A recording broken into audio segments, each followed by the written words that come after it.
Ayan, nag-live, finally. Kanina pa ho ako walang signal. So ngayon may signal na and hello. Good evening sa inyong lahat. Ako ba'y nagko-connect? Nandyan ba kayo? Hindi ako sure kasi wala pa akong nakitang naglilitawan na mga names ninyo. Sana connected na tayo. Okay. Hi everyone. Good evening. Please let me know kung yung sound ay okay at yung connection okay ba. At habang inaantay ko yung sagot nyo kung okay, dahil sayang naman yung pagkikwento ko kung hindi okay. Tell me na rin kung taga-sang kayo para naman ma-shoutout ko naman yung mga loved ones nyo at mga kapitbahay nyo. So nakikita ko na si Saddam, hello, and si Ruth, and si Justine. Hello everyone, Laika, good evening, Carl, good evening, watching from Singapore, si Christine, hello. So guys, I have an exciting guest. Excited na nga siya lumapit pero wag muna, solohin niyo muna ako. Wag muna. Hello, Stanley. Kamusta po kayong lahat? It's late Saturday and family time. Alam nyo, kanina pa ako magla-live. Pero, di ko ewan ko, ang hina ng wifi. So, nag-antay-antay ako. Tapos, nag-connect na tayo. At, I just wanna check in how everybody is. Alam nyo, medyo ako ay konting pagod. Pero, I wanna ask you, what do you look forward to pag weekend? Ano yung parang after a busy week, sabihin mo ng work stress, o kung ano man, parang you're looking forward na magawa over the weekend para naman makapag-relax kayo. Ako normally, and I said this 3 days ago nung nag-live ako na nagtumakbo ko, talagang sports din talaga yung yung outlet ko because nasanay ako ng ganun sa tatay namin talagang siya rin mahilig sa sports. So ako din, kung pwedeng at the end of the day, or minsan maaga, iba-ibang oras. But pag weekend, hinahabol ko din yon, especially kung yung sports may kasamang laro with my daughters. We play paddle together. Minsan yung son ko din, so looking forward ako doon. Yung passion ng son ko ngayon is chess ang mahilig sa chess si Alan, hindi ako. So, ano ba tingin nyo? Kailangan ba matuto na ako mag-chess? Marunong ako mag-chess pero hindi ako magaling. Sila ni Alan, tsaka nung anak ko, magagaling na sila. Roger, thank you. You're so sweet. And what is this? Ranin, shout out. Watching from KSA. Hello. Tapos si Dennis, yan. So anyway, magkwento naman kayo, si Leia from Oman and from watching from Carl's ba to? Marie? Panabo, si Marieta, nakabike na ako dyan sa Panabo. And Jomil from Negros Oriental. Bayawan! Ay naku, nakarating na ako dyan. Anyway, so yun, normally, don't forget guys, sobrang importante na mag-recharge kayo. Because hindi tayo robots, we are humans, okay? Alam mo, pag nakita mo yung bata, biglang parang sabihin, tatantrum, hindi niya ma-regulate yung emotions niya. Supposedly, as adults, we can regulate our emotions better, but there are ways to help us, and this would, number 1, include better sleep. Tandaan nyo, importante ang tulog. Number 2, support system, your friends, your family na nandyan na umaalalay sa inyo.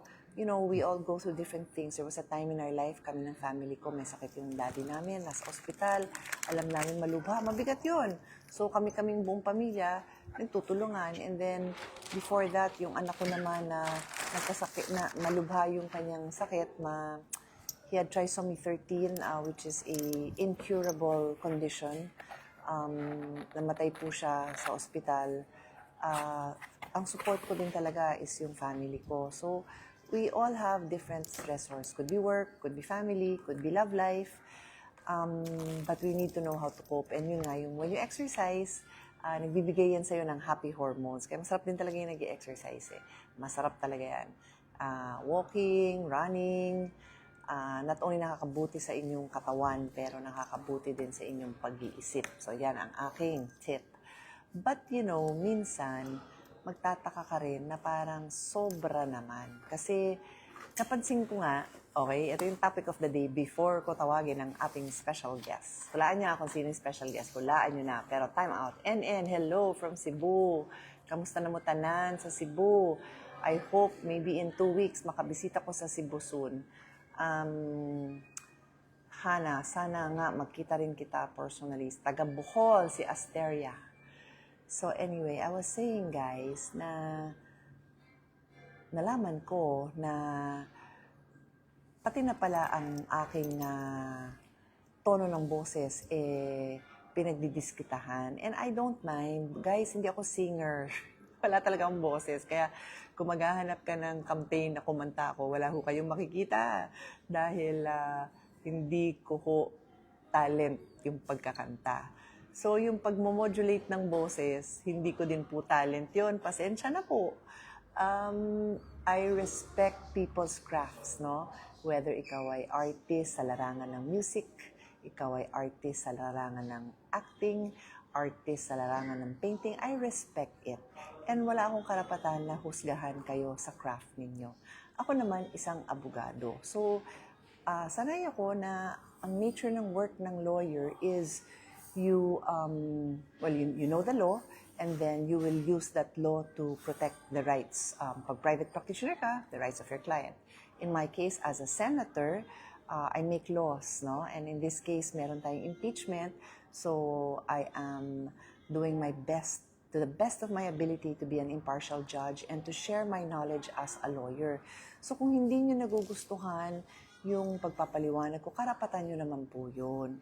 Pero yung hindi nyo lang type yung boses ko, sorry na, kasi yan na ho talaga yung binigay sa akin ng Diyos. Wala ho akong training sa pagmamodulate ng boses. Kung may training man ako, ang training ko ay nasa pag-aabogado. And then as a hobby at nung ako'y estudyante, ang training ko ay nasa sports. O, ito na, excited na yung guest ko. Sandali.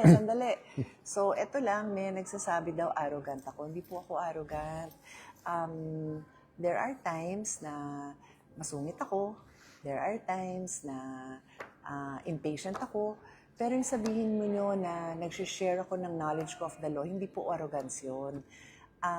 There was a time na half of the senators were lawyers. So lahat yan, ginagamit nila yung kaalaman nila sa batas. Kasi nga, ano ho ba yung Senate, di ba? We make laws. Basahin niyo po yung Constitution, we make laws. So, kailangan kong gamitin yung pag-aabogado ko. So, there is never any intention on my part na magyabang. Ang goal ko nga po is i-share yung kaalaman ko. Kasi yung natutunan ko sa tatay ko is ipaliwanag mo sa tao ang batas. So, yun po yun. Hindi ko pwedeng i-disregard kung ano yung batas, pero ang job ko is ipaliwanag yung batas. So kung nagkukulang ako doon, by all means, tell me na, Sen, hindi namin maintindihan yung pinagsasabi mo. O di sige, sabihin niyo sa akin, game ako doon, challenge ako doon. I was a new lawyer when my dad invited me to be part of his show, yung Kumpanyero y Kumpanyera. And nangangapa ako magpaliwanag kasi syempre daddy ko sanay na ako bago pa. So up to now, very willing ho ako. If you notice nga, pag nag-intervene ako, sinasabi ko pa kay kay presiding officer, sabi ko, okay ba yung tanong ko? Call me out. Sinasabi ko kung ano yung rules na sinasabi kong, dapat hindi tayo ganito, dapat, ano ba yung mga sinabi ko doon? Kung ano yung sinasabi ko na dapat sundin, sabi ko, pati ako, call me out. So, wag niyo kong iisipin na arrogance yun. And if sa tono naman ng boses ko, pasensya na po. Kasi nga, hindi naman ho ako trained na mag-modulate ng boses. Pero hindi ho ako nagyayabang in any way. Last point ko, bago ko tawagin yung bisita ko, kasi ito, excited na siya kung ano na nga nabasa sa kakantay sa akin. Daldal ko daw. Pero mas madaldal siya. Hulaan nyo na kung sino. Ang point ko lang is, hindi pala type yung boses ko. Tapos sabi, pakulong daw ako dahil hindi type yung boses ko. Ba't nagkaganito na yung mundo natin, di ba? Very clear naman sa batas natin kung ano yung mga kasalanan na dapat may kulong. Pero yung hindi type yung boses, sige, hindi ba type yung mukha ko. By the way, guys, kaya ako naka-shades, baka sabihin niyo ang taray ko. Graded po to. Nagkataon na ito yung dala-dala ko. So, So, yun. Kaya, kasi pag hindi ko sinuot yan, hindi ko na mababasa yung mga names ninyo. But pag nakasalamin ako, I can read. Sabi ni Tess, we support you. Thank you so much, Tess. Tapos sabi ni Justine, kamusta po? And I'm fine, Justine. Kamusta ka rin? So, I won't be able to read kung wala ang aking salamin. So, yan. Graded po kasi yan. Eto na. Yung bisita kong sobrang excited na mag-join sa atin. Eto na, hulaan nyo. I wanna know kung may hula kayo, kung sino yon. Hulaan nyo. Minsan lang kami magsama in our FB Live. Hi guys, special edition to, especially sa mga walang tulugan because it's 11 o'clock. And dun sa ating mga OFWs na nasa ibang time zone, this is for you, Al. Say hello. So God bless all of you. Are you listening to Ate Pia? Sarap ng interaction nyo at saka namimiss ko yung kwentuhan lang. Oo, di ba? Parang exactly. in a room lang like this kasi nga simula May 11 parang panay political issues. But sobrang thankful sobrang thankful ako na nanonood kayo, nakikinig kayo, nagsusupport, you're praying for us when we bump into each other. Pareho kami ng experience ni ate. Dati, hi, hello, pwedeng picture. But ngayon, yung may conversation. So it really shows us that you care, what we're doing, it matters, di ba? And then yung insight, kasi kahit anong sabihin mong, ang politiko, kahit anong sabihin makamasat di ba? Iba yung daily experience ng ating mga kababayan. Of course. Diba? One quick example, kasi sinasabi mo abogado ka. Yung sinabi ng isang pulis sa amin, Sir, nanonood kami, ilan mga kasama nyo, paulit-ulit na hindi dapat technical. Sabi ng pulis, sir, yan. pag nanghuli kami, unang-una, nasa Pulis, kalye parate, kahit hindi sila naka-uniforme, they're still on duty technically because they have to respond to any crime. And then, pag nasa korte daw, it takes weeks, it takes months. Tapos isang technicality, mapapawalang sala yon. Tapon ang kaso. Tapos kung gusto nila silang gantihan o pamilya nila o kasuhan, nandun. Tapos sabi na, tapos sir, manunood kami. Vice President yung pinag-uusapan, tapos mga senador kayo, tapos sasabihin nyo, wag naman yung technicality. So, those kind of insights, hindi ko maiisip on my own Diba? Kasi nga, hindi naman ako nasa korte parate na sa mga crimes na whether pickpocketing, whether nagkaroon ng suntukan, or whether yun nga, yung sa drugs, lalo na yung sa technicality sa paghuhuli, whether yun ay using, pushing, illegal possession or pushing. No? So, we really appreciate your time, your effort, your watching, your prayers. Thank you. And yun nga, yung sabi ko Al kanina bago ka nag-join, na wala namang intensyong gawing technical na pahirapan. Yung bilin nga ni Daddy talaga is, yung kanyang practice mismo is ipaliwanag ang batas, di ba? Yun ang job namin as a lawyer. May isang tabi. May isang nag-comment na parang, bakit ginawang suppletory yung rules of court sa evidence? Actually, yung first impeachment na nandun ako, which is yung sa Corona impeachment, I felt the same way. Sabi ko, ba't nasa rules yon? And I think it was Senate President JPE who said, sa parang isang caucus natin, anong gagamitin natin kung hindi yon? Yun nga. So, parang you sa have akin to have naman, some kind of rules. pero sa akin naman, parang, hindi, kaya nga impeachment, it's quasi political. So, meaning, parang hearing sa Blue Ribbon or hearing sa Justice Committee. Pero hindi We all agreed that it's such an important, kaya nga trial siya, hindi siya hearing lang 'Di ba? Hindi siya town hall, hindi siya parang sino mas popular, palakpakan natin to, or see who made the better points. It's also not a debate, 'di ba? It's really a trial. So it takes time, it takes effort, but let me put it this way, the end does not justify the means. So kung wala kang rule, kung ano yung means mo to get to the end, Paano? Palakasan na lang. Yun na nga that's the reason why we have rules. I cannot help but think of this example. Narinig nyo na sabihin na basketball nga may rules, di ba? Tapos pag nag-foul ka, bibilangan ka ng foul. Pag nakailang foul ka, out ka. Di ba may rules? But tanda mo nung bata tayo, sorry. Nung bata tayo, kahit matuto ka palang magpatintero, may rules yun eh. Di ba? Nandun ka sa guhit. Sa guhit ka nakatayo. Hindi ka naman pwede lumagpas sa guhit at puntahan mo yung kinakalabit mo. Iba naman yun, habulan na yun. Iba naman yung rules. Pag sinabing habulan, habulan. Hindi mo pwedeng batuhin. Hindi batuhan yun, habulan. Yeah. There are always rules. So like sa supina, may rules yun eh. So isang pinag-uusapan namin, pinag-aaralan namin, and back and forth kami ng lawyers ko is kung yung ni-request na supina para sa AMLA, sa anti-money laundering, sa bank account, sa mga bangko, at saka sa BIR, whether nag-comply. So ang style na ginawa ko sa lawyers na tumutulong sa akin, sabi ko, guys, maghati kayo. Kalahati sa inyo, kamping-kampi sa prosecution, kalahati, kamping-kampi Parang sa... debate ng high school, Oo, di ba? Choose a side. Para I can see both sides, and then I can... Ganun naman din ginawa ko sa team ko. read it. Isulat But nyo, both ito yung sides. mabigat, di ba? So kanina, I was mentioning, okay, na may senador, sabi ko nga, sa pagkaalam ko, nag 2 times yung SALN, pero siya na nagsabi kanina, hindi, 4 times. So that in itself doesn't mean na may mali.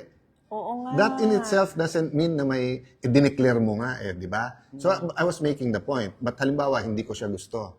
So pwede ko bang tawagan na kagad yung AMLA, yung BIR, at saka yung supina. supina kunin yung ano. Kasi ganun ang parang isang lumalabas dito sa kabila. That's the issue. It's another story, pero rather than sagutin, etc., iba yung sagot. But my point is, guys, pagka kasi may rules, protection natin lahat yon. Kasi hindi naman pwedeng, pag magsasaka ka, iba yung rules sa'yo. Pag bilyonaryo ka, iba rules sa'yo. Pag abogado ka, iba rules sa'yo. Di kung ganun, parating panalo yung rule makers. Yung rule maker, yung sinong gumagawa ng rules. Kasi papalitan lang yan ng papalitan eh. Di ba? Or yung joke sa atin nung bata tayo, yung golden rule. Who has the gold rules? Di ba? Kasi yung tunay na golden rules, do not do unto others, yung ayaw mong gawin sa iyo. Tapos sabi naman nung iba, Hindi, pag binabastos golden rule. yun, the gold, who has the gold rules? Rules. Yun ang masakit. Yun yung ayaw natin mangyari because remember, Al, may kasabihan na lagi din sinasabi ni Daddy noon. Hindi naman siya ang nag-invento noon, but he would always say it. Yung those who have less in life should have more in the law. Yeah. And that's why I think that was a US justice. dapat, hindi nga si Daddy ang original noon, Yeah. pero sinasabi parati ni Daddy yun noon. Tama ka, baka US case yan, na kaya ako nag-aabalang magpaliwanag ng batas kasi, you know guys, muntik na ako hindi maging lawyer. Actually, hindi muntik. Ito si Alan, bata pa lang yan, gusto na mag-abogado. Kasi I'm almost 5 years older than Alan, okay? So, yung mga friends ko, saan ba rin si Alan? Yung kapatid mo, ang bata-bata, laging may hawak na dictionary kasi nga gusto mag-abogado. Ako, hindi ko gusto mag-abogado. Gusto ko mag-teacher kapareho ng mami ko. Then at another time, gusto ko mag-journalist. Anyway, ang At tagal. saka sa pagmamahal mo ng sports, gusto mo mag-chiropractor one time. Gusto ko mag-chiropractor. Isa pa lang chiropractor sa Pilipinas noon. Gusto ko na mag-chiropractor kasi ang hilig ko talaga sa katawan yung sports, palakasin ng katawan. Health. And now, nandiyan na yung mind-body connection, di ba? Mas maraming evidence to show na a healthy body is a healthy mind. Kaya kahit si Alan nagsume, I'll get dati mataba yan, hanapin yung mga pictures, I'm so proud of him. He was like, 40, 50 pounds heavier?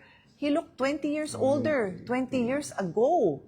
Mga naman, 20 to 30 lang. Sige, pero basta, you're so fit, you're fitter now, I'm proud of you. Thank you. Nag-iisip siya, nag-elliptical, yung parang treadmill, pero hindi tagtag sa tuhod. Anyway, wala tuloy yung pag-iisip ko. Sa rules. Those who have less in life should have more in the law. And that's why, muntik na nga ako hindi maging abogado. So, nung naging abogado ko, sabi ko, feeling ko, calling ni Lord sa akin yon. And yet, hindi ko alam kung anong law yung papraktisin ko. Kasi nga, in a way, parang pilit. Kasi hindi ko na alam kung ano yung aaralin ko. Sabi nila, sayang naman, nag-graduate ka ng cum laude, economics. Dapat law yan, pre-law yan.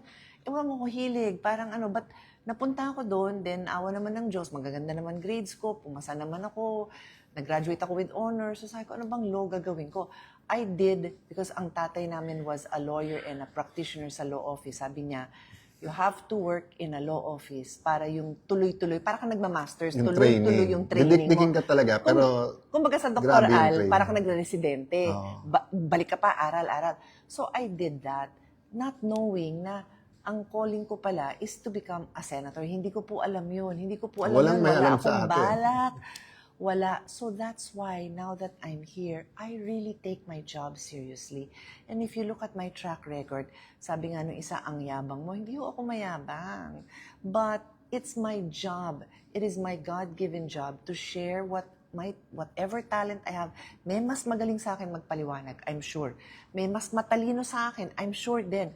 Pero kung ano man yung konting talino na nabigay sa akin, I have to use it. What siguro kasi tayo share lumaki tayo as- na respect kahit nag-argue. Nag-argue kami. Minsan lagi three-way, kami four-way. nag-aaway, Minsan, oo. minsan Pero- parang kampi si dad sa view ko, kampi kay ate, kampi sa... But minsan, 3-4 kami. But sabi niya, as long as may logic ka, as long as yun ang paniniwala mo, ano yun mo. And minsan, it's so nakakaasar because you really believe in it. Or, just because yung parang, ba't hindi tayo mag-agree? Pero yung time na yun, wala naman yung parang galit na tayo kung we disagree or kulong mo na yan kasi we disagree. Yeah. Guys, there's nothing wrong with having arguments, disagreeing. In fact, it makes you better. I mean, Yeah, and kung that's every why- point in my life, si ate agreed with me, I don't think I'll be... I still have a lot of flaws. I'm still a work in progress. But tingin ko between the women in my life, my mom, my wife, Lani, and si ate Pia, di ba, they tell pag gusto o hindi. In fact, buong buhay ko ngayon lang nila pinayagan to. Bagay naman, Nagulat ako bagay kasi hindi ako mahilig sa magbalbas. Every Holy Week kasi, di ba, te, at Pero- ina-attempt ko yan. Kasi pagdating pa lang nung Saturday before the Palm Sunday and before Monday, pinapatubo ko na. Yan. Tapos mga Monday pa lang, Tuesday, yan, si ate, si Lani, shave mo na yan, etc. Nung nag-start yung impeachment, sabi ko kasi, they might shave our votes. Din sabi ni Robin at saka ni Senator Jinggoy, tapos later sabi ni Mark, wag na tayo mag-shave. Sabi ko, don't shave our votes. Kaya nagulat nung sinabing 2/3 is 16. Shave na ba tayo? Kaya lang nga, grabe yung araw so fast di ba? Tsaka, guys, for me, ate makes it look so easy na yun ang belief niya, yun ang but grabe yung aral at saka yung kailangan mong malaman, kailangan mong i-review. Kasi hindi naman namin everyday practice yan di ba? And even if you're in litigation, Nag-aaral pa rin yung mga sa abogado, in evidence and fairness, everything. nag-aaral pa rin yung mga yun. Alam namin, lahat naman nag-aaral. So, yun lang, mabalik lang tayo dun sa Iwanan ko na kayo. Kasi minsan ko lang din makasama si ate yung mga pamangkin. Kanina nga. Tinuturuan ako ng chess. Alam nyo guys, lasa, sabi ko kay Al, kailan ka ba gumaling mag-chess? Kasi sa pagkakaalam ko, lahat ng sports, mas magaling ako. Ba't ngayon magaling ka na mag-chess? Then nag-start nung pandemic nga. Kasi nga, yung mga bata sa bahay, tapos hindi naman pwedeng hindi ka mag-anak. But still hindi ko maintindihan. Then when si Lucas started attending, yung coach niya, hindi kami nagkatuluyan once, pero ini-encourage ako. So, ang ginawa ko, nagbaon na ako ng chess set sa kotse. So, every time nagla-lunch or dinner, tapos may kasama si Lani na marunong mag-chess, and then, nung nagkagulo na sa Senate, simula May 11, yun, pag may 5-minute break, may 20-minute break. May kasama din ako sa office na magaling na tinatalo din at natututo. Kailangan tagal tumira. Kaya, doon kami. Siya parang 1 out of 5 times ko lang siya kalaban. And then, of course, special mention, Brother Jeremiah Belica, scientific Pareho sila actually ni Lucas. Scientific maglaro. Alam nila yung di ba yung parang sa gitara guys or sa piano, di ba te? Meron yung sa kapa. Tapos talagang... Yung notes, gano'n. Talagang meron naman yung sa notes natuto na very, what you call this, academic, scientific. Kapa ka? Hindi. I won't even say na magaling pa So, but yung sabihin, isa sa chess pala, yung when they really know yung opening, everyone has to know the principles. But when you know the scientific, eto yung ganitong opening. Hindi ko alam yung pangontra scientific. dyan. Ako, malunong lang ako. Yung steps. Kumbaga ako talaga baby sa chess. Steps lang alam ko. But yung iba kasing mga laro, yung level of skill, basta lalo yung sa katawan mo, di ba? Nasa kondisyon ng katawan mo, ng mind and everything, but more or less yung moves defined Sa chess, kahit computer ang kalaban mo, there's millions of ways of the ending nun So, it's quite interesting. So, right now, parang nare-relax mind ko. Pero yun nga, so yung maganda naman dun sa matagal tumira, mahaba din kwentuhan nyo. 'Di ba? Kasi nga, in between, gano'n. Basta So, bonding, happy ako. Kasi bonding nila nga ng anak ko eh. So, inisip ko nga, ako, dapat ba ako matuto? Kasi the last time I played with them, gulpi talaga ako. Gulping-gulpe. Okay lang guys, di ako takot matalo, walang problema. Pero parang naawa ko sa kanya na wala na bang challenge sa kanya. no, but nung nag-start ka kasi makipaglaro sa akin. mag-paddle, tapos nung nauso din yung pickleball, yung naka-attract sa akin doon, kasi nga nag-start yung, ako nagkaroon ng yung, meron na yan 15 years ago, pero nakukuha, shout out kay Noy, nakukuha nung naghihilot doon sa ano ko. Okay Tapos naman. ngayon kay Ate Tina din. Ang problema, bumalik, tapos nung nag-basketball ako after the pandemic, halos hindi ako makalakad. But dun sa paddle at badminton, okay. Oh. Having said that, so parang in my heart, parang searching for sports na kahit matanda ka na, Dapat talaga. pwede, di ba? So Oo. like swimming, wala namang age yan, di ba? Tama. Golf, maano kasi sa oras eh. So hindi Tsaka talaga yung ako golf, matuto. maraming hindi, like yung brother namin, junior champion yun, si Ren. Pero ako, every time na tinitake up ko, sumasakit yung likod ko eh. So medyo hindi ko hiyang si... But yung sabihin, kasi like, alam mo, even tennis, di ba? May age talaga yan. Whether heart mo or knees mo. Basketball din, si dad, love talaga niya yan. Pero I think he was, hindi pa siya assemblyman nun. So, ano pa lang siya, mid-40s, yung natumba. So, okay naman siya, pero diretsong ospital, di ba? Unlike yung pag 15 ka, 20, 3 beses kang natumba, iba. okay lang and everything, di ba? But yun nga, yung sports kasi nandun na lahat eh. Discipline, teamwork, Exactly. patience, Relaxation di mo ba? na yun. Relaxation, etc. Di ba? So, and then yung anti-drug campaign natin, di ba? Ang daling sabihin at least tayo pag may edad na, just being with people you love, having a nice meal, coffee date, di ba? Sabi mo nga kanina, reading a book, ganyan. Pero syempre, pag bata ka, you wanna go out, you wanna be with friends, you wanna be active. So, kung walang sports activities, parang bitin yung huwag kayo mag-drugs. I'm not saying dapat mag-drugs, pero huwag kayo mag-drugs. O anong provide mo na activity, di ba? That actually, Al, and you can end on that note, yun yung kabilin-bili na namin, sa amin ng daddy namin na bawal mag-drugs, mag-sports kayo. Kaya on that note, yung Southeast Asian Games kasi, hindi tinanggap ng isang country yon. Tapos kinulit tayo ng kinulit. Then, hindi dapat ako yung chairman doon, isang senador din. Then, hindi nag-work out kasi grabe yung politika sa sports. So, nung pinag-iisipan ko kung whether papayag na maging organizing chair, pero tatlo yan kasi yung Philippine Olympic Committee at saka yung Philippine Sports Commission. May nagsabi sa akin, sir, parati dyan, walang nagsusurvive dyan na walang kaso, etc., etc. So sabi ko, ba't nyo in-offer sa akin? Kasi sir, kung maganda ang takbo, it can actually launch a great sports program.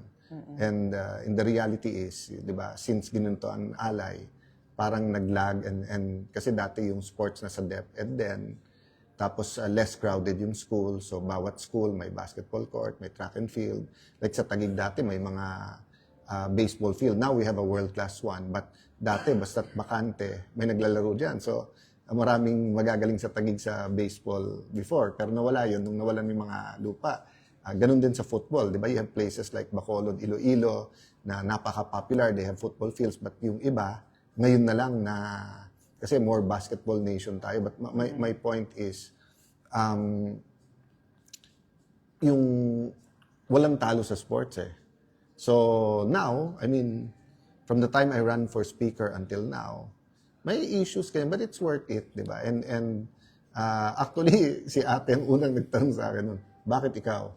Kasi sa lahat namin Kasi sakit sa magkakapatid, ulo. nag-varsity silang lahat, nag-Philippine team, di ba? Tapos ikaw, parati kang nasa gobyerno, di ba? But after that, nayaya ulit, there was another world championship, there was some Asian, etc. Ganyan. But it's very fulfilling. And when you see young people na naayos ang buhay nila because of sports, very fulfilling. Kaya ang dream din namin ni ate, sana yung sports, hindi naman katulad sa US na parang religion na sa iba, pero ibig sabihin sa US, scholarships, high school pa lang, di ba?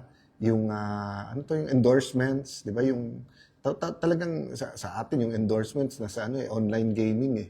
doon kumikita yung iba sa endorsements eh. Pero yung ang gagaling ng mga nasa UAP, pero kung hindi rin lang basketball, ngayon at least volleyball din, di ba? Meron na rin. Oo, pero like sa US, whether track yan, whether, basta name the sport, basta it can give honor to the country. Merong ano yan, merong sponsor, di ba? So, yes, hassle, nakaka-stress minsan, but it's worth it. Wala namang worth dito sa buhay na to na hindi mo dapat ipaglaban muna.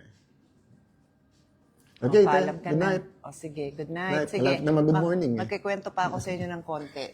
Pero si Alan papaalam na. Anyway, guys, just to continue on the topic of sports, kasi love talaga natin ng sports.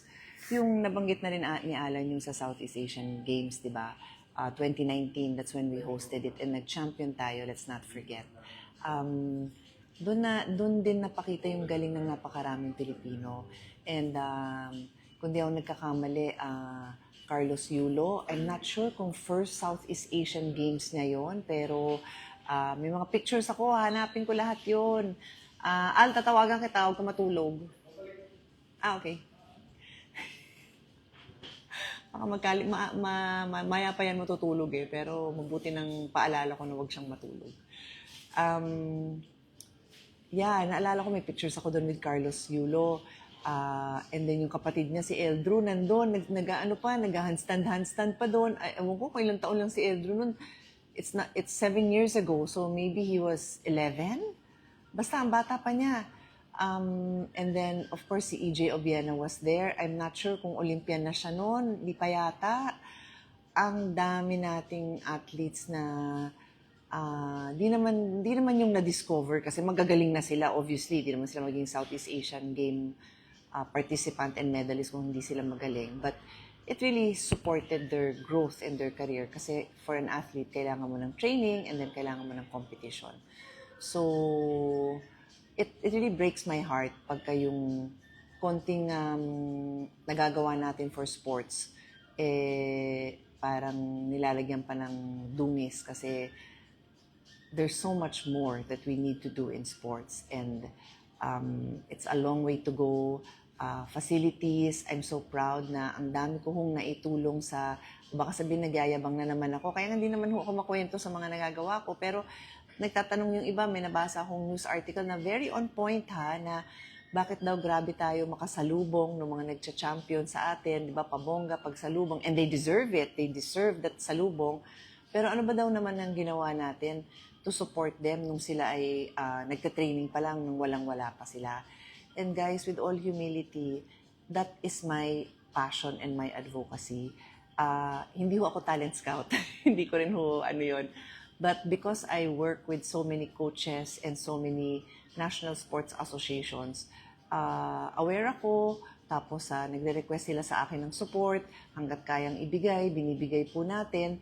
So we've been able to support so many athletes in so many different fields. Not just gymnastics, pati ho sa tennis, pati ho sa football, sa volleyball, sa basketball. We were part of those who worked on funding. Di ba sabi niya, insertion yan. Explain ko po how it works. Every agency of government makes a proposal for their budget, okay? Pag-propose nila yon, meron silang priorities, tapos yung iba ma-approve, masasama sa NEP, yun ho yung National Expenditure Program na sinasubmit sa lower house. And then, yung hindi ho pumasa sa mga request nila, i-request ngayon nila sa congressman nila, sa mga senador. When it comes to sports, madalas po talaga akong nilalapitan kasi alam po ng mga marami hong nakakaalam na I have a strong belief in the power of sports in nation building. And by the way, that is in our Constitution, that sports would contribute to nation building. So, hanggat kaya ko, sinusuportahan ko. So, hanggat kaya ko, pinupush ko na magkaroon ng funding itong mga national programs natin to improve the lives of the athletes and to also host events here. Kasi nga, number one, gusto natin ipagyabang yung talent natin, di ba, kung dito tayo mag-host. Number two, ideally, nagdadala din yan ng tourism. So, mahabang kwentuhan talaga tong sports. But if you look at what we spend on sports, it is so small compared to what is spent in other countries na nakakapag-deliver ng mga Olympic champions. Of course, it doesn't mean na hindi tayo mag-iingat sa pera, di ba? Kailangan laging pinag-iingatan yon. Ako, ang job ko lang po dyan as a legislator is to make the proposals, to make the amendments. Pag natanggap yan, very good. O, tapos kung marirelease yan ng DBM, very good. Pero never ko ho nakikita yan. Hindi ho yan dumadaan sa akin. Pinapaliwanag ko lang ang proseso. So, katulad ng flood control, malayo ho, hindi ho ganun. Kasi ito, makikita mo yung programs, makikita mo yung resulta, makikita mo kung nasan yung mga pinatayo. Kung may anomalya somewhere, then of course, dapat investigahan. But I'm just saying na wag ho natin lahatin na lang, na lahat na lang ng project masama. Kasi nakakasama ng loob for all the athletes who work so hard and deserve better programs and better facilities, di ba? Ang importante is yung in charge na ma-ensure na ma-implement yung program na yan, na mapunta talaga sa athlete, na mapunta talaga dun sa mga sports infra, magawa naman din ng maayos. So, yun naman ho yung importante. Ay, nako. Anyway. So, for those just tuning in, I think it's time na mag-hello ako ulit sa inyo kasi nga, kaya nga ako nakasalamin para mabasa ko po yung ibang mga ibang bumabati dyan. So, sabi ni Yung, fight lang. Yes, thank you so much for the support. And, good PM din sa'yo. Any hair from Imus, Cavite. And di ko alam kung anong kompletong comment ni Ella, but definitely ayaw natin na pupunta sa corruption. Of course, definitely ayaw natin yan. Thank you, La. And we love you too, Yes, Shao. Is this Liddy from Cebu City? Kamusta kayong lahat? So anyway guys, ayan, medyo gabi na. I hope you take time during the weekend to relax. Take care of your body, so exercise. If mahilig kayo mag-jogging, pwede naman mag-walking, pwede rin mag-dancing.